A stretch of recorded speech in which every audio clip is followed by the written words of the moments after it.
Hey, good evening, everybody. It's Steve with Real Progressives. And as usual, tonight represents our Sundays with Ellis WInningham. And tonight we're going to be tackling one of the most important subjects that you can imagine, and that's the banking system and the lies that are inherent in the banking system and the lies that are spread by well-meaning individuals about the banking system. And in fact, the lies that are being spread by people who are not necessarily good people about the banking system.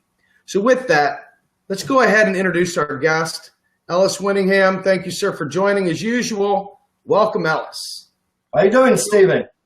I am fantabulous, sir. I do believe you and I are competing right now with the Green Bay Packers and the New York Giants for the football world. But that's okay. Economics takes a backseat to no one.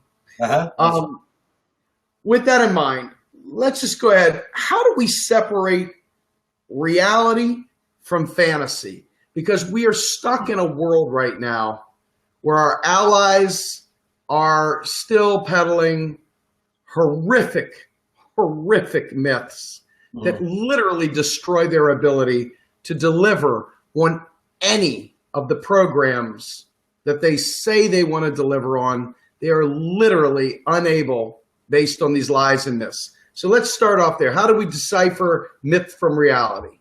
Well, the first thing that we have to do is figure out what a monetary instrument is. You know, you have to know what a monetary instrument is before you can even know what the hell is going on. You understand me? A monetary instrument requires three basic things. Count them three, okay? The first thing is a monetary instrument has to have an issuer. And the second thing is it has to have a face value. The third thing is the issuer himself, herself, or whoever has to promise to accept that instrument back as payment for something. So what does this tell you right off the bat, Stephen? It tells you that gold is not a monetary instrument. And why would that be? Because gold has no issuer. Unless you say, well, no, wait, the earth issues gold. You say, yeah, well, that's all well and good, but the earth doesn't stamp a face value on it, does it? And it doesn't promise to accept it back as payment for anything. So gold is not a monetary instrument. Now, the US Treasury, for instance, could mint a gold coin, and put a face value of $50 on it. But the important thing to note is that the gold itself is not the money. It's not the thing. It's the coin with the 50 on it. And that is the object of the taxation. So, naturally, the US government issues a coin or issues a note with a 20 on it.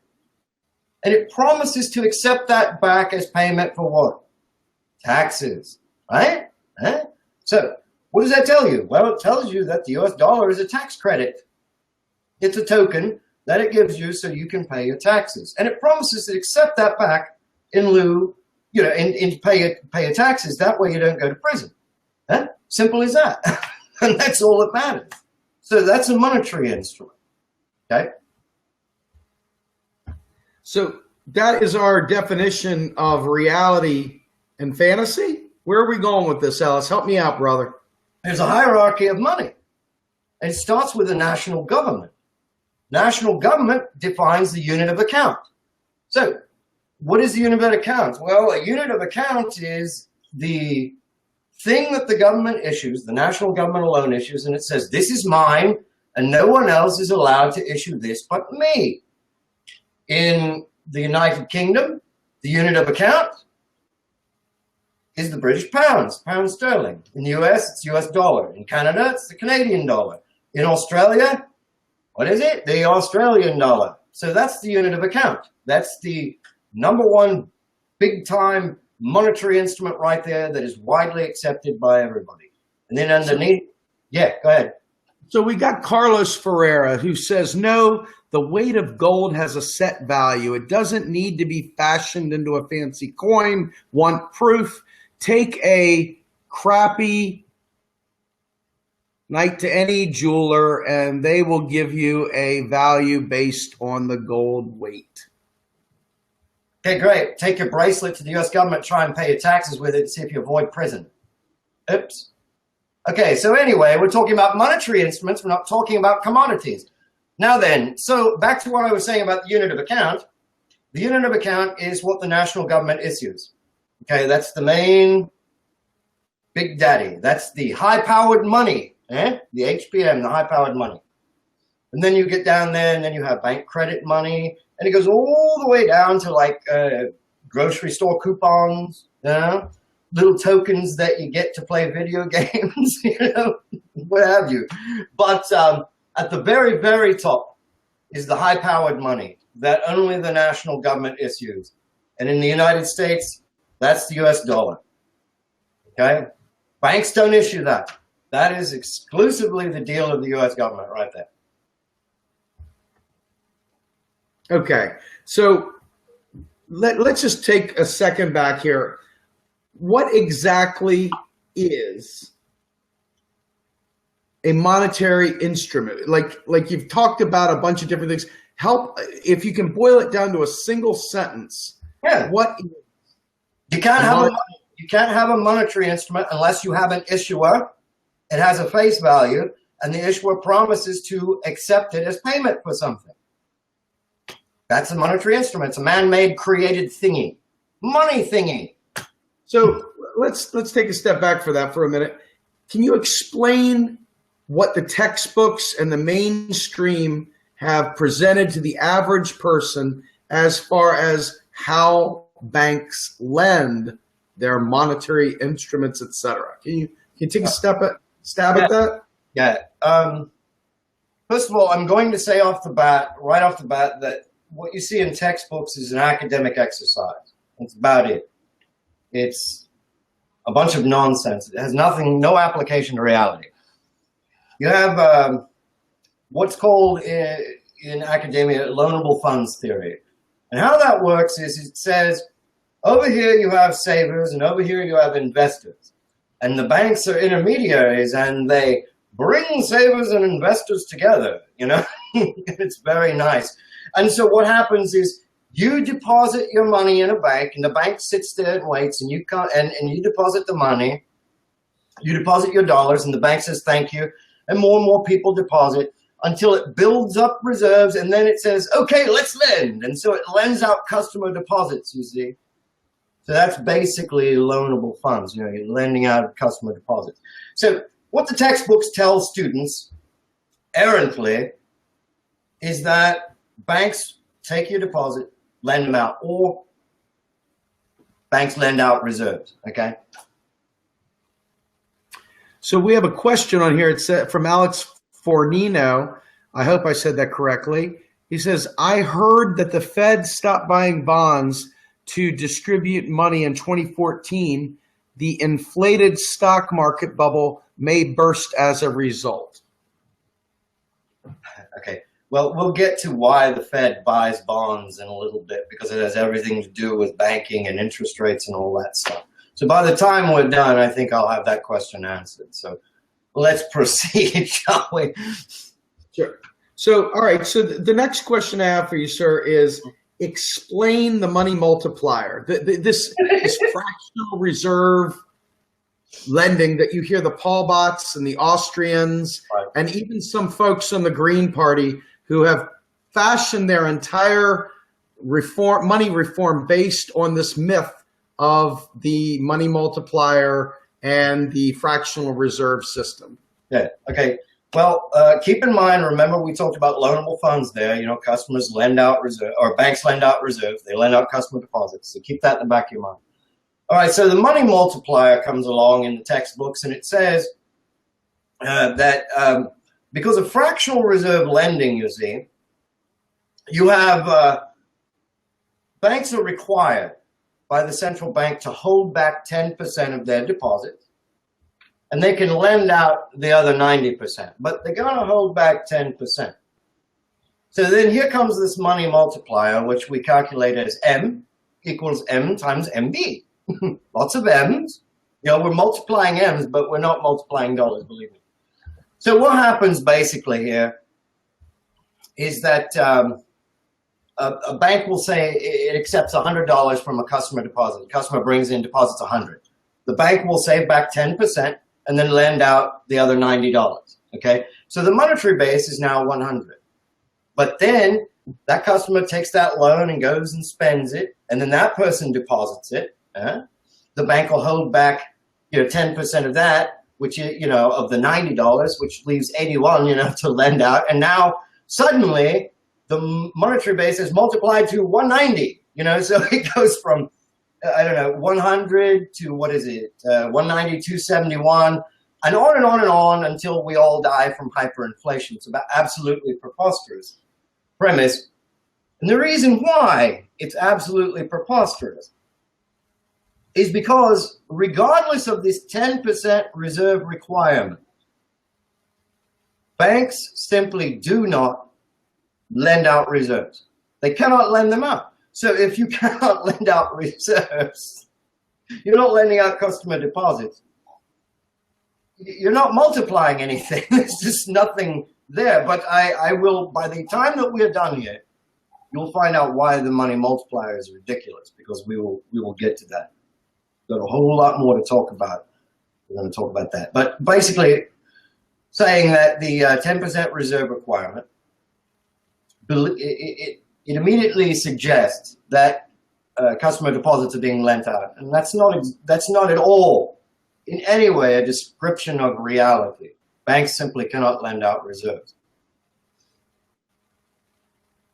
So, all right. So the next question I have for you, sir, is if we're looking at how banks actually lend, I think you kind of touched on that, but is there, a lot of the myths that are out there. Yeah. Talk to me a little bit about why, in fact, it's a bunch of bunk, because this is the entirety of, and I know Mosler would like to reform the banking system, make it an awful lot more boring. I know that you'd like to see banking a hell of a lot more boring. I know that, most people would like to see banking a hell of a lot more boring, like to see public banking, et cetera. I know people talk about going to credit unions and so forth as a good means of bypassing certain negative attributes of the banking system. Talk to me, in fact, how banks actually lend beyond just the money multiplier aspect and the reserve component, but talk to me a little bit about the difference between a credit union and a commercial bank, et cetera. What is the difference there? Rather than confuse people and get people all going, oh, okay, credit union. Since the major concern that we have here is we have these major banks that are too big for the britches. Everybody thinks it's a conspiracy and that the banks are actually controlling the federal government. They're creating all of our money, and the U.S. government is only minting little coins and saying, I can't but help make pennies, and that's all I've got. So we need to really stick with the big banks so that we can explain how this really works. All right. What we also have to understand is what treasury bonds are used for by the central bank. So we're going to be talking about that as well. But suffice it to say, as an overview, before we get deeper into this, commercial banks cannot lend out reserves. What they simply do is they create deposits when they create a loan. You go in, you get a loan for $30,000. The bank judges you credit worthy. It creates a deposit by typing numbers in an account. That's right there. By keystrokes.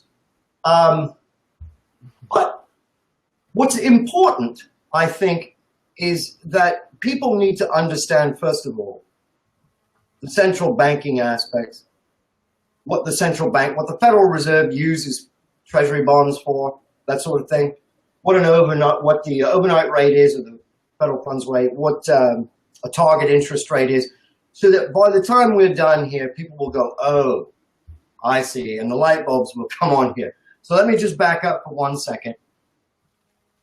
And let me explain why the U.S. Treasury issues bonds. Ready for this now? The Treasury issues bonds and pays interest on these bonds to support a positive target rate. That positive target rate, that interest rate, is set by the Federal Reserve. All right. How it manages this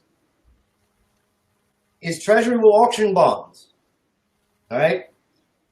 And then once it auctions them off and it gets them out there in the private hands, the Fed can then get its hands on them. So it uses open market operations and it soaks up some bonds. What do you think it uses these bonds for? It uses these bonds to manage its target interest rate. That's called monetary policy. Okay? Now watch carefully. I'll explain it this way. This will be a little bit unorthodox, but hopefully people understand it. The central bank sets a target interest rate that it wants to see, and it has to defend that.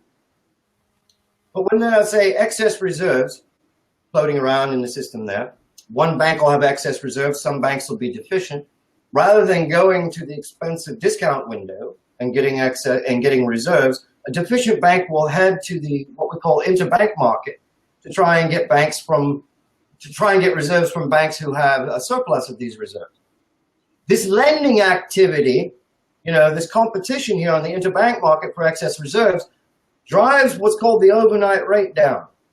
It starts coming down and it pushes, see that? See how it's pushing there? The overnight rate is pushing down on the Fed's target interest rate, okay? Now, if it pushes far enough, it will shoot below that. If it does, the Fed will lose control of monetary policy, so it must intervene to stop that competition. How does it do that? It takes the Treasury bonds and it goes into reserve accounts and it removes the excess reserves and places a Treasury bond there that pays interest. What does that do? It makes the bank hold on. It says, no, I can't get rid of this because it's a bond and it pays interest. Why would I let go of it? Yeah. So it can't let go of it anyway. What this does is it stops all the competition for the excess reserves. And the target rate comes back in line. See? So monetary policy is defended. We haven't lost any control over our target rate. That's why the Treasury issues bonds. You understand? It does that. Take 2 seconds here. Mm-hmm. Why do they defend the target rate? So everyone understands what you're talking about there. Because we got questions about, wow, this is complicated. No, I will answer that right now, really quickly. Sure. In the 1970s, they said, no more fiscal policy, don't you know? It's dangerous. We've got to manage the economy with monetary policy. That is the Federal Reserve's stomping ground, is to manage monetary policy, okay? And to do that, to conduct monetary policy, it has to set a target interest rate. Target interest rate. When it does, the excess reserves in the system, all these reserves in the banking system, will wreak havoc with that target interest rate. So it has to defend itself, has to defend that rate. If there are excess reserves, and some banks are short of reserves, they will compete for these excess reserves. And what happens is that causes the overnight rate to fall beyond the Fed's target rate. And if it doesn't wish to lose control over monetary policy, it has to take a bond that pays interest and it replaces the reserves with that bond, which stops the competition, and the Federal Reserve maintains control over monetary policy. Wonderful, isn't it? So let me ask you then, with all this in mind, where do progressives go wrong with the whole lending idea? What is the issue here with progressives? Why are we so foobar? Because I have yet to meet a single progressive that is in a position of power that actually understands banking or understands economics at a macro level or macroeconomic reality. I see them living in the 1970s with the whole tax and spend liberal idea, as opposed to actually being truly revolutionary. Tell me what's up, man. Talk to me. What happens is some of these progressives, they recognize that banks create money when they lend. They recognize that that banks don't lend customer deposits, okay? But what they've inferred from it is some old mythology. And let me see if I can straighten this out for you so that your audience can understand, because it can be complicated. They like to believe that banks have total control and the government has lost its sovereign ability to issue money. Okay, can't issue dollars anymore. Banks are doing all this. Okay, and what they want to believe is that the central bank, the Federal Reserve, controls the money supply. Okay, and this is why it's very important that we spoke about why the Fed uses bonds. The Federal Reserve cannot control the money supply. This money supply thing, I'm tired of hearing the name. It's really the private debt supply. But anyway, the Fed cannot control, the central bank cannot control the money supply. The money supply is determined by demand for bank credit. Okay? The only thing the Fed can do is set the price of money, which is the target interest rate. And then it has to defend that rate. Okay? The reason why the central bank cannot control the money supply and the target rate is really simple. If it were to go out, let's say, and try and increase the money supply by doing open market operations, right? And get some bonds and inject some reserves in there. Eventually, those reserves would start building, and that would interfere with the Fed's target rate. And so it would only have to drain away the reserves that it added. You see, so it cannot control both. You understand? Yeah. So take a second. I put a question up here on the screen. Positive money. Positive money. Yes. What is positive money? Positive money is the crackpot idea that the central bank controls the money supply, which I just explained did not.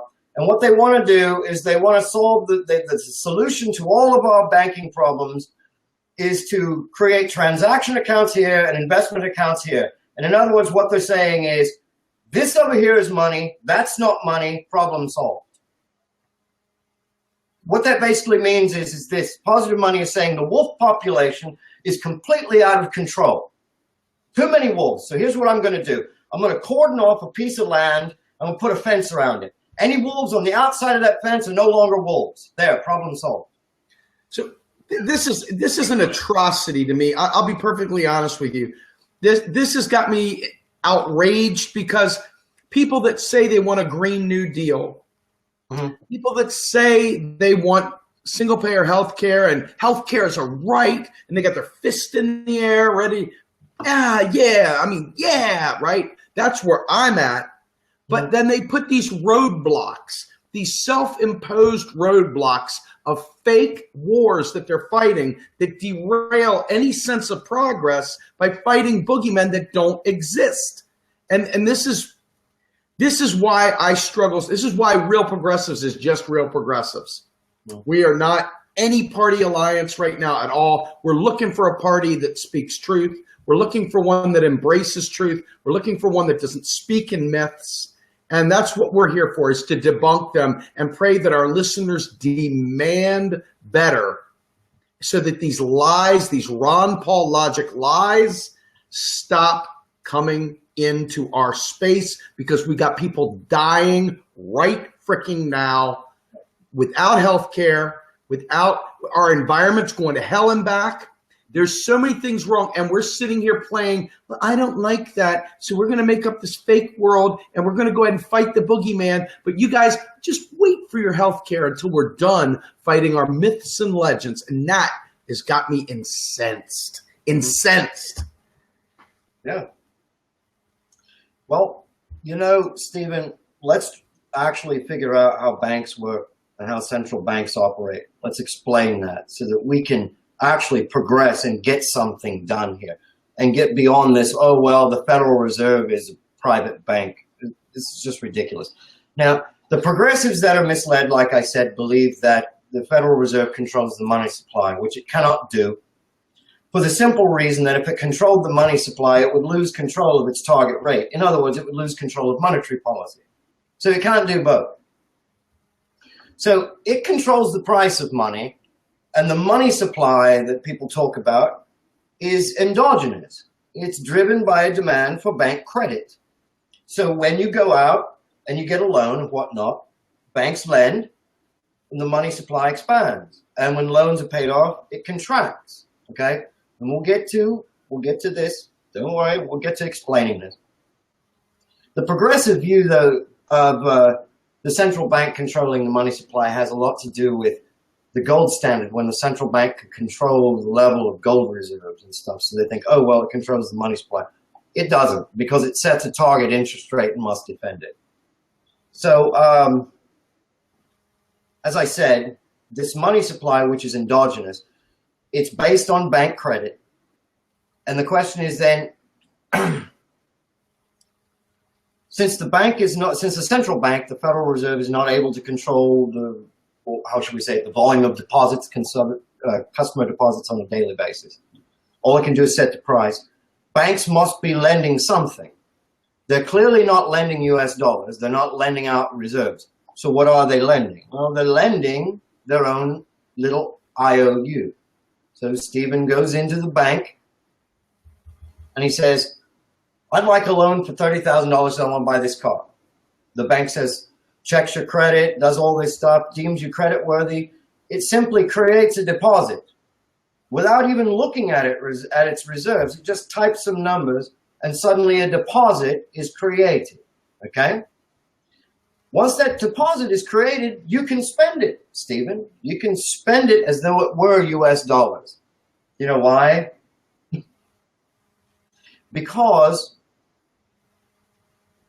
banks are doing something that some progressives are ignoring completely. They're pegging their IOU to the unit of account, which is the exclusive property of the US government, okay? This is why banks, when they lend in this country, they aren't lending British pounds. This is why when you go get a loan, Stephen, for a car, they don't lend you a bunch of numbers with a pound symbol in front of it. They lend you US dollars, okay? Well, banks will create this IOU that they denominate in US dollars. I can't concentrate with that big thing. Okay? Sorry, I can barely see what I'm doing with all this stuff going on. Banks create an IOU, which they then peg to the US dollar. The reason why they do this is to make their IOU acceptable to clear tax liabilities to the state. It's taxes that drive the US dollar. It's what drives its acceptance, federal taxes. So if the bank's IOU is pegged to the US dollar, it becomes acceptable to clear tax liabilities to the state, and therefore it will act as money in the private sector. See how that works so far? The thing that progressives are missing is that banks aren't just lending and creating money out of thin air, because they have to be pegged to something. It has to be pegged to the US dollar, and only the US government issues the US dollar. You see what I'm saying, Stephen? And if you don't peg to the US dollar, why the hell would I want to use your monetary instrument? I mean, why would I want to use Chase bucks? What the hell would I do with Chase bucks? How do I know the car dealer is going to accept Chase bucks? He banks at Bank of America. Huh? Maybe he wants Bank of America bucks, you know? But I know one thing for certain. Every car dealer in the US is going to accept US dollars. Yeah. So in order to make them widely acceptable, they have to denominate their IOU in US dollars. You understand? So that's what makes the bank's IOU behave as money. But the critical thing to understand is that all of this bank lending activity, it nets to zero. It doesn't add anything. It doesn't add new dollars to the U.S. economy. It adds nothing net to the U.S. economy. It doesn't do anything. So let's take why. I think you just answered this, but let's just touch on it anyway. You said, why do we accept bank credit money, and why do we all use it? And I think you just answered that question directly. Right. We use it because it has been pegged to the US dollar. It's been denominated in the government's unit of account. So that means that when a bank lends, it lends you an IOU. It lends you its IOU, but because it's pegged to the dollar, that means that it agrees to exchange its IOU for US dollars on demand, which is exactly what happens when you spend that deposit. Reserves at that bank's, at the lending bank's reserve account at the Federal Reserve will then shift to another reserve account at the Federal Reserve. Those reserves never leave. They never leave the Fed. They never enter the economy. They always stay at the Fed on a spreadsheet. And so when you get that $30,000 loan to buy a car and you spend that deposit with the car dealer, what happens is you're demanding HPM. You're demanding US dollars. And guess what happens?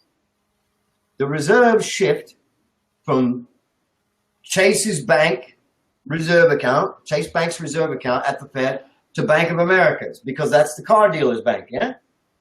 They just shift back and forth. The reserve never entered the economy. What stays there is the bank IOUs. They stay and they act as money in the private sector. And when you pay off that loan, that $30,000 loan, all the $30,000 that the bank created, that $30,000 loan is destroyed.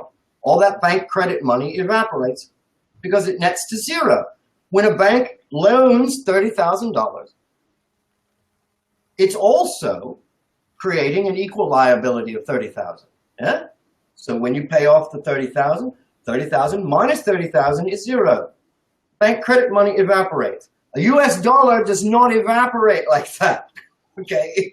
When the US government deficit spends into the economy, that dollar stays. You don't have to pay it back to the government unless it's taxed away. So a dollar is a net financial asset. It can be saved. It is an asset without a corresponding liability. Whereas a bank IOU is an asset with a corresponding liability.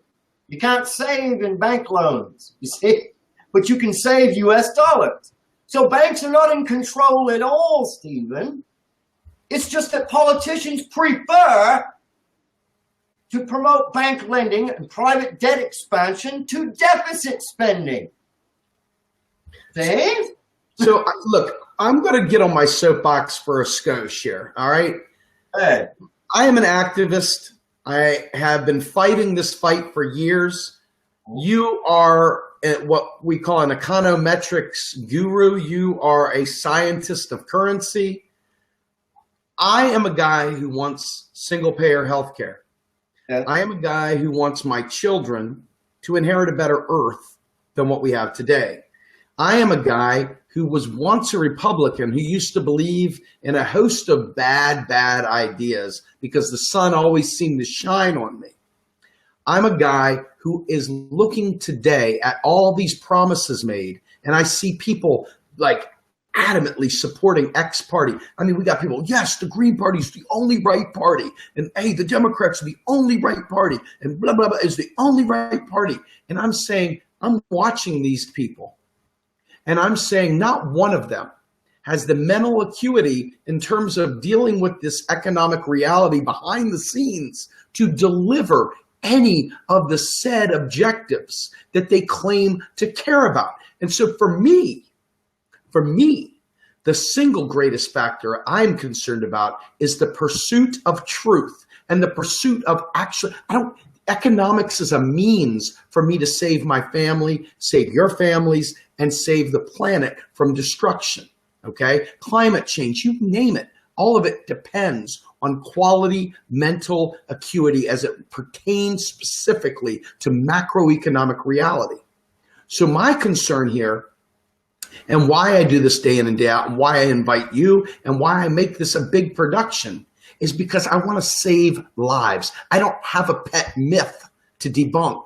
I don't have a pet bullshit thing. My politics doesn't create my economics.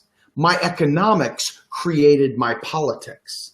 And so when I think about what it is, I didn't try to make science meet my myths. I came to this and I said, Jesus, we can't do any of these things. And then I learned that it was all a lie. Look, these pieces of paper behind me right here, one's a Master of Business Administration, one's a Master of Science and Technology Management. I've been through all of this stuff, and I didn't see a light at the end of the tunnel because they don't teach proper macroeconomic reality. They don't teach people the right things. And here we are in a progressive movement talking about a progressive revolution, fist in the air. And yet people are still peddling right-wing bullshit logic. Right-wing bullshit logic. And so for me, Ellis, we're saving the world one uninformed person at a time. Hopefully it's not too slow. Hopefully people pick up on it fast enough to change the world, because right now, I see too many people talking about people raiding the Social Security. I see people talking about putting wars on the government credit card. Idiotic statements so putrid and devoid of value, so ridiculous and repulsively moronic, that I don't see how ever my family will be okay. I don't see how ever any of their families will be okay because of the lies that are told repeatedly. So with that, Mr. Sir, let's take it to the next question, okay? I am concerned, and I'm just going to ask you point blank. Yeah. What do you think is the reason? Why do you suppose they hold on to this fractional reserve lending myth? Why do you suppose they push that ahead of climate change, ahead of single payer, ahead of all these other things? Why do you think that is? Well, like I said, progressives that, want to see positive money and whatnot. Like I said, they think that the U.S. government can't issue dollars anymore, that banks are in charge. And they think that all the government can do is just issue these little coins, and that's total nonsense. And they want to view the Federal Reserve as this private bank, and it's just so absurd. I really, really, really do not know, except to say that they prefer an economic narrative that matches their political agenda. Really, that's all I can say. If the economic narrative creates some kind of terror or some kind of fear that they can sell to people that matches their political agenda, they're going to do all right. So if they want to tell you that, look, the U.S. government is sovereign, it could produce money tomorrow and we could all be okay, but the damn central bank, it's in charge. And it's a big private bank, and it's got the government at its knees. So you've got the fear. Now you sell the thing. What we need to do is we need to end the Fed, and we need to do this, and we need to tax the rich, and we got to do this. And you will blame it on the Fed, when in reality, the people to blame are Congress. Congress is the problem. And then, in reality, if you look in the mirror, then you can see who really is the problem. You keep voting for this, okay? The Fed is not in charge. It is not a giant private bank. Yeah, you want proof? All right. They say that Federal Reserve notes, they like to tell you these Federal Reserve notes that the Federal Reserve supposedly issues. It's not US dollars, not US dollars. Well, I'll have you know that this giant private bank that you call the Federal Reserve, when it wants to print Federal Reserve notes to bring the US government to its knees, it contacts none other than the US Treasury and says, would you please have your arm of the US Treasury called the Bureau of Engraving and Printing print out some Federal Reserve notes for us? Now, if this private bank called the Federal Reserve was in charge, why does it need the US Treasury to print its own notes? Because maybe the Federal Reserve itself is not a private bank, and maybe the commercial banks are just attaching themselves to the nation's central bank. Maybe that's what's really happening. Maybe there's no fear. Maybe there's no drama. And maybe, just friggin' maybe, reality is boring. That's right, it's boring. It's dull and boring, and explaining central bank operations and how banks operate is dull and tedious and boring and no one's interested. We've got to add Godzilla. Yeah, Godzilla's coming. He's going to destroy the government. And we need a policy. We're all going to die if we don't do something about this giant private bank called Godzilla. This is ridiculous.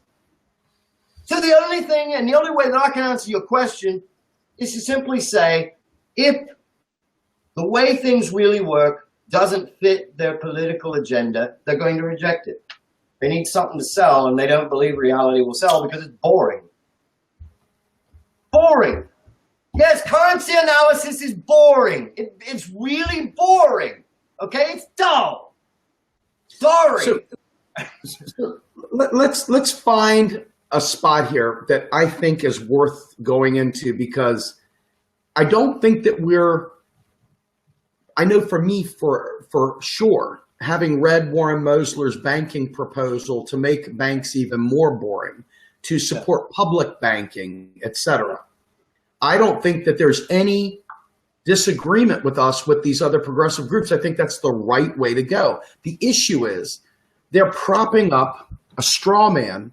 They're propping up Godzilla in order to keep, I don't know. I mean, I'm so baffled, because the nobility of the Green New Deal, the nobility of Bernie Sanders' $33 trillion spending plan, the nobility of democratic socialism, and the nobility of serving the people's purpose is so intriguing to me that when I look and I dig a little deeper than the average voter, and I scratch the surface and I realize, hey, you're sitting there peddling a fucking lie that taxes fund spending, that we got to find revenue somewhere. When I hear that, I lose my mind now, because damn it, you told me everything that we need to do, and I agree with you. But then you come around and you show me the reason why none of it will happen, because you're full of shit. You're managing by consensus. You're out there peddling consensus instead of peddling truth. And that makes them liars. And that, folks, is the true word of the day: liars. Consensus building versus truth telling. Now, you all can sit there and you can buy the myths. You can buy the legends. You can keep peddling horror stories that prevent us from ever getting any of the things you claim to give a shit about. But I can tell you right now, if you're concerned about climate change and green energy, the only way to do that is massive deficit spending through R&D, through government expenditures, either in the private sector or homespun, maybe even in the military, like we did with ARPA and DARPA and all the other stuff. Whatever it is, that's the only way it's going to happen. Why is that? Because it's not profitable to the global national corporations. The ROI is not there for fixing all these diseases. The ROI is not there for many things in a capitalist economy. Yet you claim to care about getting rid of the bourgeois and all the other stuff. And here we are telling you we can do this and say, screw the rich. And yet you still come back with Godzilla stories. And that, to me, my friends, is why progress is going to die on a vine if you don't shake the tree and demand that they start using macroeconomic reality. There is no Green New Deal, folks, unless they understand macroeconomic reality. There is no Bernie Sanders 33 trillion spending based on pumping taxes. Taxes don't fund spending. I mean, Ellis, am I wrong? Tell me where I'm wrong. You're not wrong. They don't. Federal taxes do not fund federal spending. They do. State taxes fund state taxes, but not at the federal level. States and local governments require taxes they require revenue. But that's because their currency users, they don't have the authority to issue US dollars. This goes back to what we're talking about with banking. Commercial banks do not have the authority to issue US dollars. Every time the federal government spends, every single time it's spending, it is manufacturing US dollars and spending them. It has not lost its sovereignty at all. Bank lending is just the leveraging of US dollars to try and profit. That's all it is. Banks create loans to try and profit. That's it, nothing else. And they use the US dollar by leveraging it. They just leverage the US dollar. And the reason why a lot of progressives do not understand this is because they do not understand how deficit spending works. They don't know the difference between a vertical transaction and a horizontal transaction. And they think that, oh, well, the US government's just been removed completely from the equation and banks are lending, and the US government is just fine with it. It's ridiculous. There's no reason on earth why I would want to use a Chase buck when I have US dollars. US dollars are the sovereign currency. It is the high-powered money. It is the god of currency. It is the god of monetary instruments in this country. And banks, commercial banks, are not allowed to create this item. Only the US government does. Only the US government, that includes Treasury and the central bank, can create HPM and destroy HPM, that's high-powered money.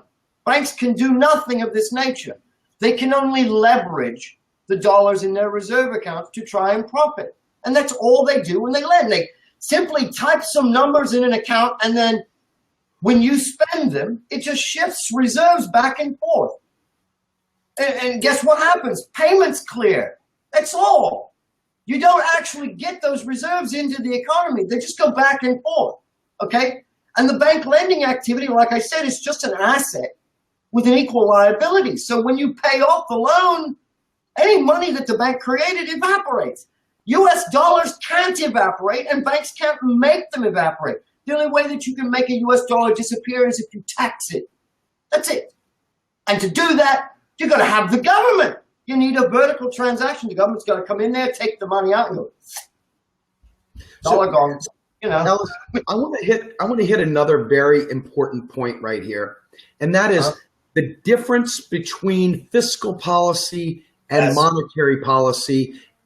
When we sit there, and Mosler and I think Kelton and others say trying to solve the economy with monetary policy is like trying to push a string up a hill. And people sit there, and it's because they don't understand. Let's just say it this way. They don't understand.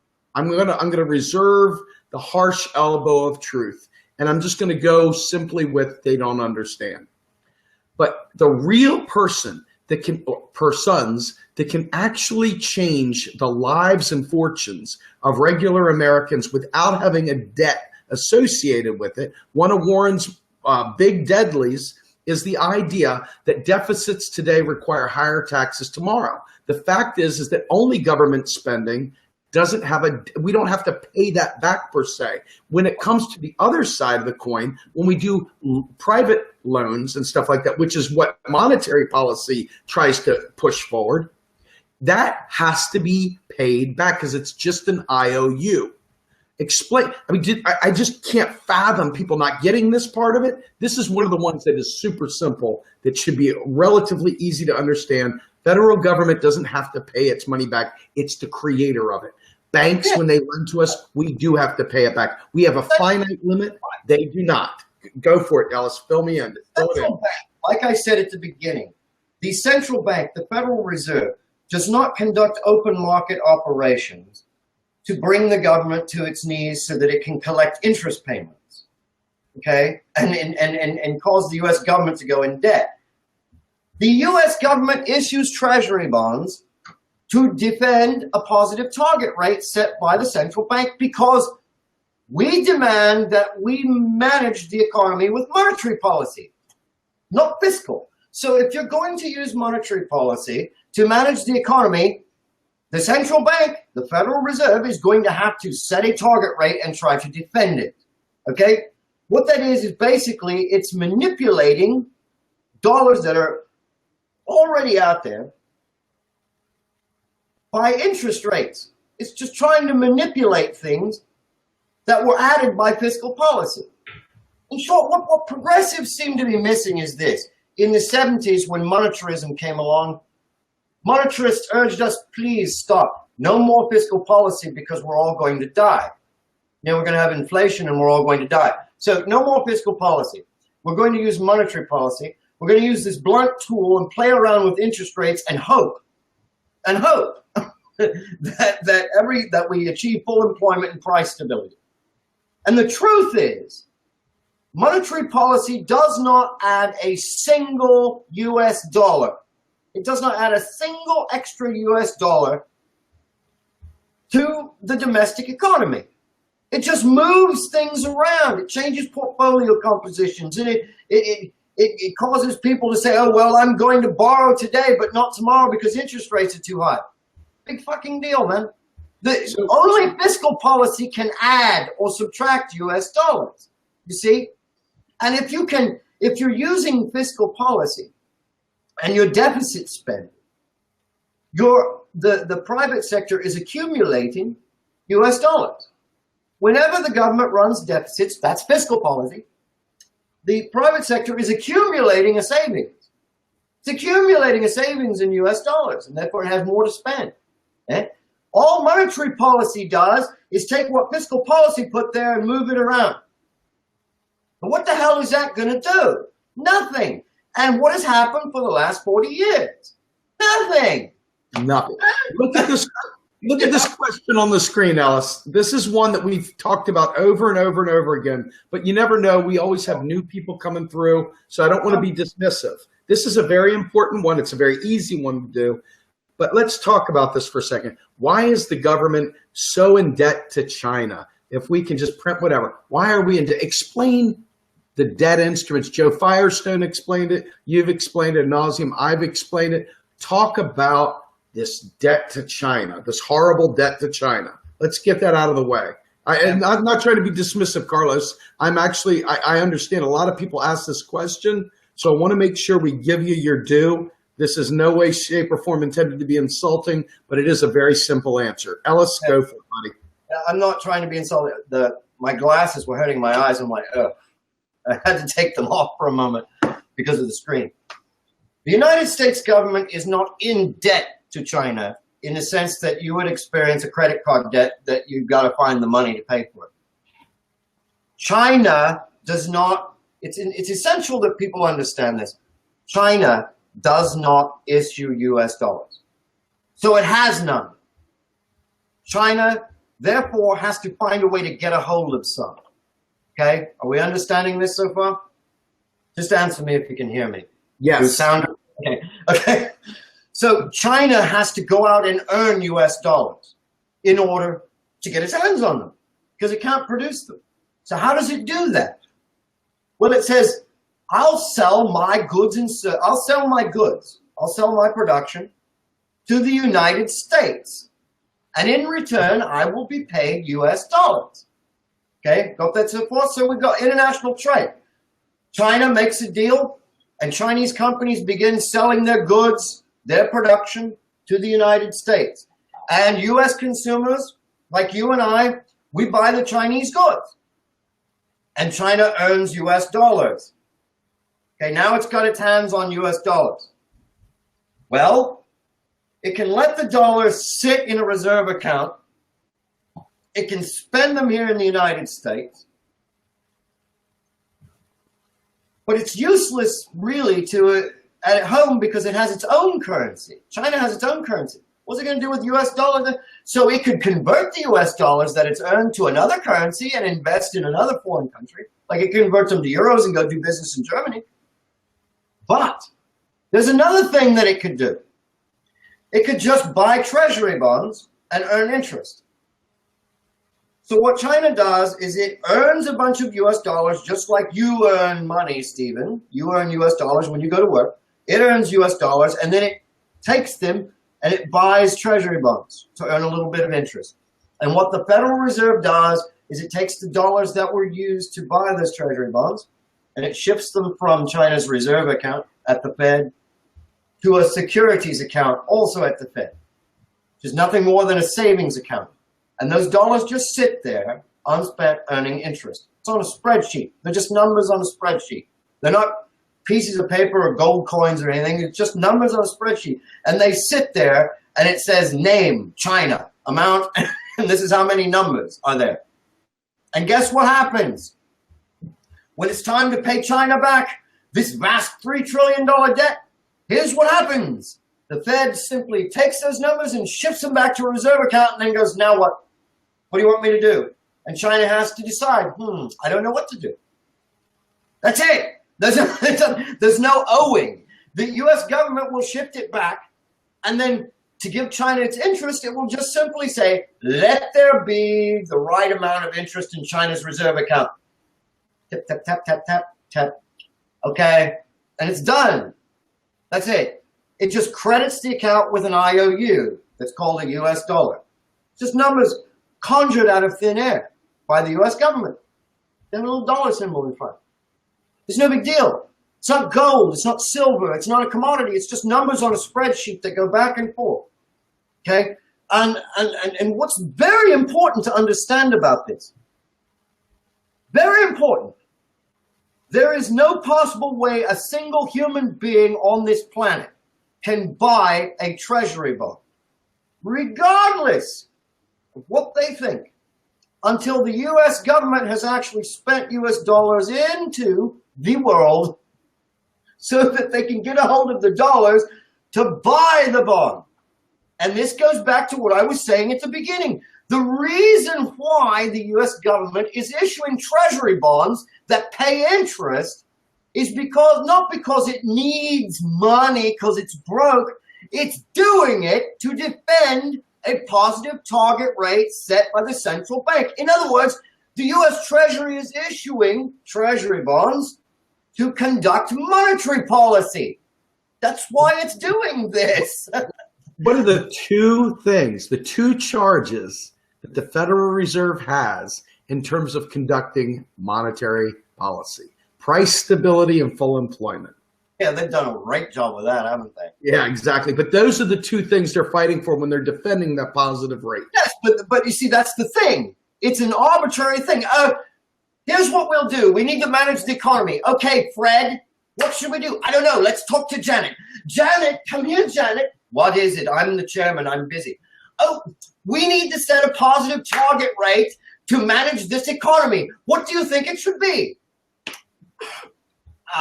0.25%. Okay, we'll make it 0.25%. Yes, pull it right out of your ass. Defend it. What the hell is that going to do? It's not going to do anything. It's not going to do anything. It's as dumb as the European Monetary Union's 3% deficit rule. If the deficit has gone beyond 3%, we're going to punish you. What? I mean, where the hell did you get that number from? It certainly didn't come out of any scientific analysis. It just said 3%. I mean, what the hell is that? That's not science. That's bullshit. And you notice that there's people over there dying in Europe right now because of that friggin' bullshit, okay? Yeah. Well, okay, so I'm going to give a teaser for coming shows that we've worked on and talked about. There's two issues. We want to throw a lob out. We'll just touch them, and then we'll end the broadcast. The first thing is, let's talk about Greece and Puerto Rico and these other countries that are net importers, that are not monetarily sovereign, that are debt nations, that are slaves to whatever. Talk to us about that momentarily so that people understand why we're not Weimar Republic and all. We've already, I've had Joe Firestone, just so you all know, Joe Firestone hit the ball out of the park talking about the Confederate dollars, talking about Weimar Republic. I mean, he slaughtered the stupid that exists in this country. He took it and took a scalpel and lanced all the cancer out of it in one fell swoop. And if you all want to look on our YouTube page for the Joe Firestone interview, it is spectacular. But as far as Greece goes, let's talk about these countries right now that are failing, that are on fiat currencies right now. Let's just sort of touch base as to why some of these folks are going down for the count. Well, you know, like Joe was saying about first of all, the Confederate dollar, people say, oh, well, you know, that's what happens when the dollar is fiat, blah, blah, blah. And in reality, all it was with the Confederacy was two simple things. It began its birth in a state of war, all right? So its entire supply was going to have to be used for the war effort.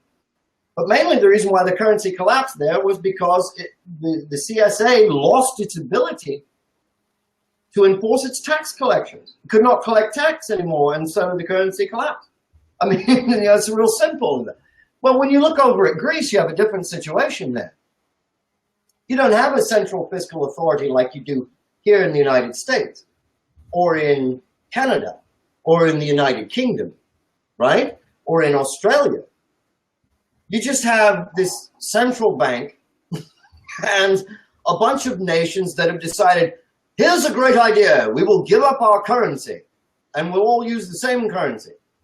They say, okay, but they remain sovereign nations, okay? But they don't issue their own currencies. What does this mean then?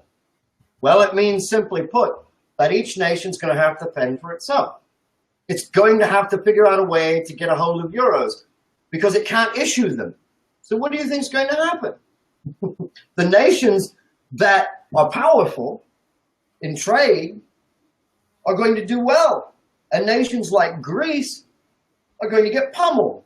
And then when they go into debt, you've got, you know, that gets my blood pressure up talking about Greece because that really pisses me right the fuck. The Greek people are suffering needlessly, horrendous, evil suffering over jack squat. The European Central Bank issues euros at will. It could easily take all of Greece's debt and put it on its books. It won't. It could easily issue enough liquidity so Greece could recover. It won't. It's simply a neoliberal nightmare and an ordoliberal nightmare. That is what the European Monetary Union has become. Greece has been reduced to a debt colony. Nothing more than a debt colony and suffering needlessly. Absolutely needlessly. But the reason for all this is because Greece has no authority to issue its own currency. It must tax and it must borrow in order to spend. And then when you have interference from countries like Germany telling it, oh, well, the deal is in order to get a bailout, you've got to liquidate all of your public assets and sell off all your ports and privatize every last bit of your country. And no more welfare payments, no more pensions, no more universal health care, no more anything. The country's going to fall apart. And then you tell it to run a surplus on top of that. That's hilarious. I mean, you're killing the people. You're killing the people. It's a nightmare. You know, the problems that we have today are very simple. Neoliberalism has decided for the last 40 years that it is going to destroy economies and it's going to reconstruct them and societies based on supply side theory, privatization. And I would say, you know, that's a Republican's wet dream, yeah? Moving GDP to the rich, it's disgusting. Moving it away from workers, horrifying amounts of income inequality, people starving and freezing to death in sub-zero weather because they're homeless. And for what? When the US government has the ability to tomorrow deficit spend and eliminate the suffering. It just simply refuses to because people are going around saying, oh, well, we're going to become Greece. You see, we're going to become Greece. We can't become Greece because, as I explained, Greece doesn't issue currency. The US government does. And there is no gold peg preventing the US government from increasing the amount of US dollars in circulation until we have reached full fucking employment. So the madness that you see in Greece, is by necessity because that's the way the system is set up. It's set up to fail. But the madness that you see here in the United States is pure ego. Because we can't go broke. You can't run out of money. The US government issues all the US dollars that there are. And it can do so right up to the real productive ability of the US economy without creating demand pull inflation. It simply chooses. It simply chooses to let people suffer. Poverty is a choice, folks. And those people peddling these myths about the Federal Reserve are bringing misery, drama, and unnecessary evil to the people least able to defend themselves. Poverty is a choice in the United States. Poverty is a choice in Canada. Poverty is a choice in the United Kingdom. God bless these people. Poverty is a choice in Japan. Poverty is a choice for my brothers and sisters in Australia. Everyone in these nations have the same kind of monetary system as the United States. And in every single frigging nation that I just mentioned, poverty is a choice. Homelessness is a choice of the national government in question. How many deaths do we attribute to Milton Friedman? I mean, seriously, the man single-handedly created the situation that creates austerity. I mean, he's not the only one, but I blame an awful lot on old Milton. I can't. When I just say neoliberalism. How many deaths worldwide? How do you calculate that? How many people over the last 40 some odd years have lived and died under this oppressive regime, thinking that they have to work hard to get ahead? And in reality, they drop dead at 53 with tax bills. Calvinism. Yeah, I mean, you know, so I can't even calculate that kind of heavy toll that this kind of thinking has caused. But I will tell you this to finish this program, because we were talking about how bank lending works. We've just given an overview, basically, of how banks actually work. If you want to know more, I would read that list of things that the list of links there that Stephen has posted under tonight's show. The new Democrats, when they took over, they're a new breed of Democrat. They're neoliberals. And their job is to slash the deficit, slash the federal deficit, and expand bank lending. Obama did this right after the global financial crisis. He said, people are coming to me and they're saying, where's our bailout? Why shouldn't government money go to the people instead of the banks? But I'm here to tell you that $1 of capital in a bank can be worth $8 to $10 in bank loans, which will, it'll make the economy grow faster. Yeah. What Obama was saying was what some of these progressives do not understand about bank lending. What Obama was saying was, I am not going to allow the people of the United States to have US dollars. The government is going to slash its deficit and start slashing and slashing and slashing that deficit to try and get it to zero. And what's going to happen is the domestic economy is going to be starving for US dollars to avoid a recession. So what I'm going to do is I'm going to fill that spending gap with credit cards and bank loans. I'm going to expand private debt to the end of the earth. I'm going to make a lot of people that work in the banking industry rich because I'm going to sell production with credit cards. Now, since Bill Clinton and to the end of Obama's term, imagine and think about this distance of time. Prior to Clinton, how many of you were buying food with dollars and your paychecks? How many of you were buying groceries with your paychecks? How many of you were buying toothpaste with your paychecks? How many of you were buying clothes with your paychecks? And nowadays, how many of you are buying groceries with credit cards? How many of you are buying toothpaste with credit cards? How many of you are buying your children clothes with your credit cards? The answer is far, far more. And that is because what the New Democrats have done is they've simply forced the government to reduce its deficit. And in order to sell what this country produces, they've decided to allow banks to just go ahead and lend for consumption. So you know what this means, Stephen? You want the real truth here? We don't need positive money. We don't need to restructure the entire banking system and put in a committee that will decide what the money supply is going to be. We don't need any of this kind of reform. Do you know what we need to do? We need to put a choke collar around the banks and say, you will lend to credit-worthy customers and you will operate the payment system and you will do nothing else. You will be boring. Yes, from now on, bankers will never be able to get laid because they're going to be incredibly boring people. Then what we need to realize is that bank credit needs to be used for production. We need to use that for production, and we need to use government spending for consumption of that production. That's all we need to do.